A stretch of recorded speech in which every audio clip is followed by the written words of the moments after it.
मुंबईकरांसाठी एक महत्त्वाची बातमी समोर येत आहे।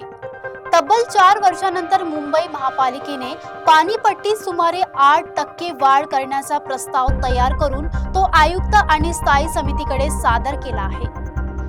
मुंबईकरांच्या खिशाला लवकरच झळ बसण्याची शक्यता आहे, कारण मुंबई महानगरपालिकेने पाणीपट्टीत वाढ करण्याचा प्रस्ताव तयार केलाय। तब्बल 4 वर्षांनंतर हा निर्णय घेतला जात असल्याची माहिती समोर आली आहे। विश्वसनीय सूत्रांच्या माहितीनुसार पाणीपट्टीत सुमारे 8% वाढ होण्याची शक्यता आहे। या संदर्भातील प्रस्ताव मनपा आयुक्त आणि स्थायी समितीकडे सादर करण्यात आलाय।